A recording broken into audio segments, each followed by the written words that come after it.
Students, welcome to our YouTube classes distute tutelage. तो मैंने previous lecture में आपको class 9 RS Agarwal exercise 2A polynomial chapter question number 1 में part 6 तक करा दिया है। अब हम पार्ट 7 से यहाँ पे देखेंगे। तो हमें यहाँ पे बताना है कि कौन सा पॉलिनोमियल है और कौन पॉलिनोमियल नहीं है। फिर पॉलिनोमियल बताना है और इसके बाद बताना है कि उसकी डिग्री कितनी होगी। ठीक है, तो मैंने बताया कि पॉलिनोमियल आप कैसे बताओगे और पॉलिनोमियल कौन नहीं होगा। तो जिसका डिग्री नेगेटिव होगा वो पॉलिनोमियल नहीं होगा, जिसका डिग्री फ्रैक्शन में होगा वो पॉलिनोमियल नहीं होगा, जो रूट में होगा वो पॉलिनोमियल नहीं होगा। मतलब वेरिएबल है ना। मेरे को जैसे कि यहाँ पे देखिए √3 कोएफिशिएंट है, तो ये रूट में हो या ना हो इससे मतलब नहीं है, हमें सिर्फ y का पावर देखना है, मतलब वेरिएबल के पावर देखने हैं। अगर ये नेगेटिव है तो पॉलिनोमियल नहीं है, अगर ये फ्रैक्शन है तो पॉलिनोमियल नहीं है, अगर ये रूट में है तो पॉलिनोमियल नहीं है। ठीक है, तो आगे बढ़ते हैं। सो क्वेश्चन नंबर 7 में हमें कह रहा है, तो क्वेश्चन नंबर 7 में 1 लिखा हुआ है। तो 1 तो कांस्टेंट टर्म है, इसका मतलब क्या होता है कि 1 इंटू एक्स का पावर कितना 0। 1 को लिखा जा सकता है कि एक्स का पावर क्या है, 0 है। तो मैंने आपको बताया एक पॉलिनोमियल होने के लिए क्या ज़रूरत है कि एक्स क्या हो, एक्स का पावर क्या हो, 0 हो सकता है, 1 हो सकता है, 2 हो सकता है, 4, 5, 6 जो भी नंबर हो सकते हैं, पर वो नेगेटिव नहीं होना चाहिए, वो फ्रैक्शन में नहीं होना चाहिए। ठीक है, तो ये 0 है तो लिखेंगे इट इज़ पॉलिनोमियल। तो हम लिखेंगे कि it is polynomial of degree 0, ये 0 डिग्री का पॉलिनोमियल है। अब देखिए क्वेश्चन नंबर 8 कह रहा है -3/5, तो इसको भी सॉल्व कर लीजिए। तो इस -3/5 को हम लोग लिख सकते हैं ऐसे, देखिए -3/5, इसका मतलब ये है कि एक्स का पावर कितना यहाँ पे 0 है, क्योंकि किसी का पावर 0 होता है तो वो क्या हो जाता है, 1 हो जाता है वैल्यू, और 1 से मल्टीप्लाई होने के बाद -3/5 मिलता है आपको। मतलब -3/5 को आप लिख सकते हैं वेरिएबल के फॉर्म में, एक्स का पावर 0। तो आप बोलिएगा कि ये तो नेगेटिव नहीं है, ये फ्रैक्शन में नहीं है, तो इट इज़ अ पॉलिनोमियल। ठीक है,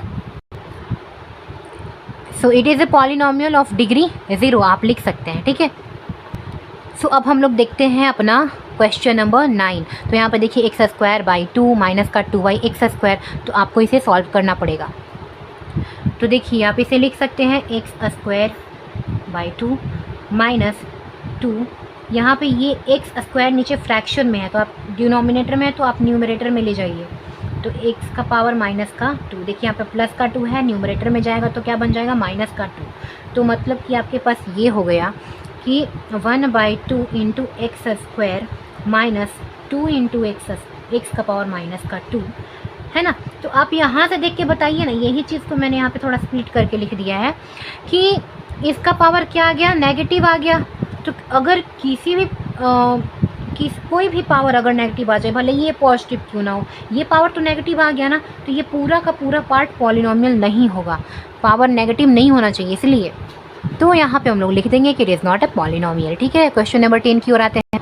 क्वेश्चन नंबर 10 कह रहा है √2 x² माइनस 8। तो देखिए ध्यान से देखिएगा, यहाँ पे ये तो क्यूब रूट किसके लिए है, 2 के लिए है, और ये 2 क्या है, इसका कोएफिशिएंट है।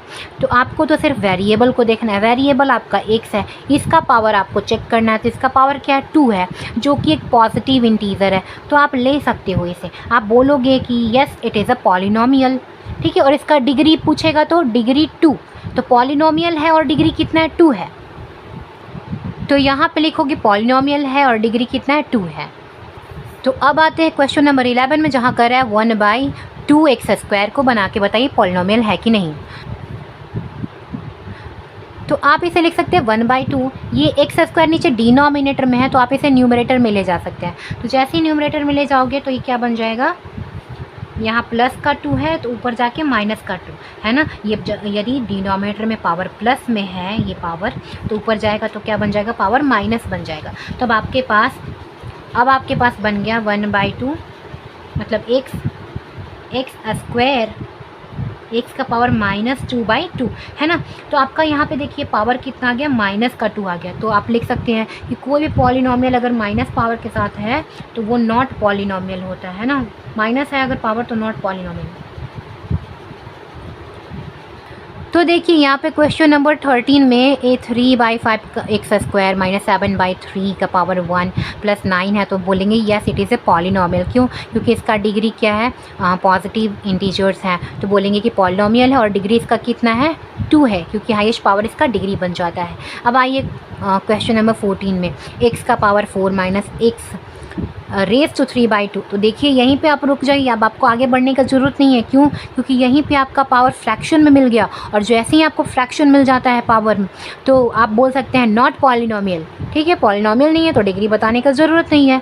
अब यहाँ 15 में आइए, 2x का पावर 3 प्लस 3x का पावर 2 प्लस रूट x है माइनस में 1। तो ये देखिए रूट x है ना, तो मैंने आपको क्या कहा था, अगर रूट में आ जाए पावर वेरिएबल और इसका पावर यदि फ्रैक्शन में आ जाए, क्योंकि रूट को हम लोग लिख सकते हैं एक्स का पावर 1/2, और अगर या तो फिर नेगेटिव मिल जाए पावर, तो हम लोग क्या बोलेंगे कि ये पॉलिनोमियल नहीं है। वैसे ही ये इट इज़ नॉट पॉलिनोमियल लिख देंगे हम लोग। ठीक है, तो पॉलिनोमियल नहीं है तो फिर डिग्री बताने का ज़रूरत ही नहीं है।